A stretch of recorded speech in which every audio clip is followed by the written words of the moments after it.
Yo les gars, on se retrouve aujourd'hui pour une nouvelle vidéo. Aujourd'hui on s'intéresse au nouveau support de Swordsman ou Spadassin des Flammes en français qui va sortir dans la prochaine extension début juillet Duelist Advance. Donc il n'y a qu'une seule carte qui va sortir, mais ça va quand même créer pas mal de choses et surtout un bon rapport entre l'archétype Swordsman et l'archétype Infernoble. Donc voilà, on va analyser cette nouvelle carte et voir un petit peu qu'est-ce qu'on peut faire avec celle-ci. Cette nouvelle carte, c'est Dark Flare Swordsman, donc feu guerrier niveau 6. On ne prend pas de dommages incluant cette carte en battle. Et aussi, on peut utiliser ces effets suivants qu'une seule fois partout. On peut envoyer un Flame Swordsman ou un monstre qui le mentionne depuis l'extra deck au cimetière, invoquer spécialement cette carte depuis la main, et derrière, on ne peut pas déclarer d'attaque pour le reste de ce tour, excepté avec les monstres guerriers. Effet rapide, on peut sacrifier cette carte, invoquer spécialement un monstre qui mentionne Flame Swordsman depuis notre deck, excepté un monstre level 6. Donc au niveau de cette carte, elle a plusieurs utilités. Première chose, ça peut servir en tant que juste un monstre niveau 6 que vous invoquez spécialement. Il n'y a pas de restrictions qui sont trop dures. Donc potentiellement, pour invoquer un monstre level 6, juste besoin d'un Flame Swordsman dans l'extra deck. Vous l'avez lui dans le deck et ça peut vous permettre d'avoir un monstre level 6 très facilement.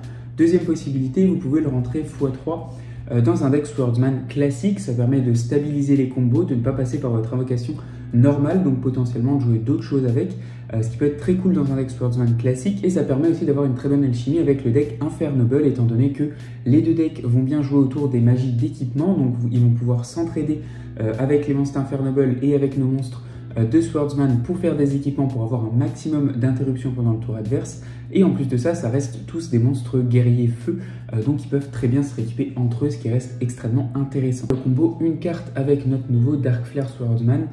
Donc on envoie directement notre Fighting Flame Dragon au cimetière, on l'invoque, effet sur le terrain, on le sacrifie et on invoque notre Fighting Flame Swordsman. À ce moment-là, trois possibilités.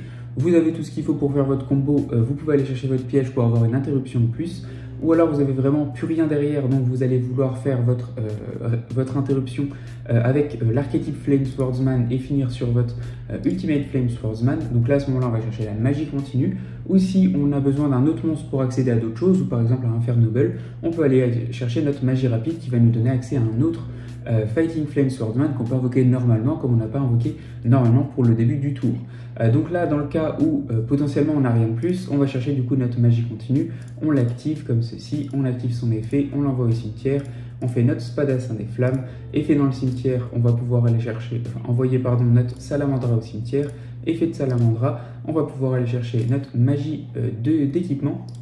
La magie d'équipement, on va l'activer, on va le mettre sur notre Swordsman, effet de la magie d'équipement, on envoie les dés au cimetière, on fait notre monstre sur le terrain, et derrière on peut activer l'effet de notre monstre pour tout simplement s'équiper, on peut activer l'effet de notre Salamandra pour s'équiper, et on a bien l'interruption avec notre Ultimate Flame Swordsman. Donc là c'est le cas, quand on joue pur, on va pouvoir le faire, mais quand on joue avec Infernoble, c'est pas forcément la chose qu'on a envie de faire. Deuxième possibilité, on va recommencer de la même façon, on envoie notre dragon au cimetière, on l'invoque, on le sacrifie, et on va invoquer notre Swordsman.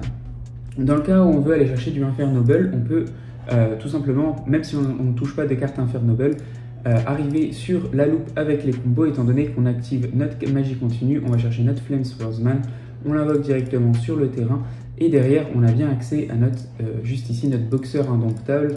On fait ce monstre là, on active son effet, on détache un matériel comme ceci, et il nous permet d'aller bien chercher nos monstres Infernoble et ensuite faire des combos. Donc là par exemple j'irai chercher Ogier dans ce cas là. En plus de ça, ça permet bien de faire quand même l'effet de Flame Swordsman au cimetière, parce que c'est pas un effet qui a besoin qu'ils soient envoyés du terrain au cimetière, c'est juste qu'ils soient envoyés au cimetière. Donc effet, il nous permet ensuite d'envoyer au cimetière notre Salamandra. Salamandra nous donne encore une fois accès à notre piège, ce qui nous donne accès à une interruption de plus. Le troisième combo, on va avoir besoin du coup de notre Dark Flare Swordsman, plus d'un Oliver ou d'une carte qui va nous chercher Oliver, qui est un Infernoble. Donc là j'active ma carte, je vais chercher mon Oliver depuis le deck à la main, je vais ensuite faire mon monstre, donc j'envoie toujours le même au cimetière, je le spé, effet sur le terrain, je vais pouvoir aller chercher mon Swordsman, et sur ce coup là je vais pouvoir aller chercher ma magie rapide.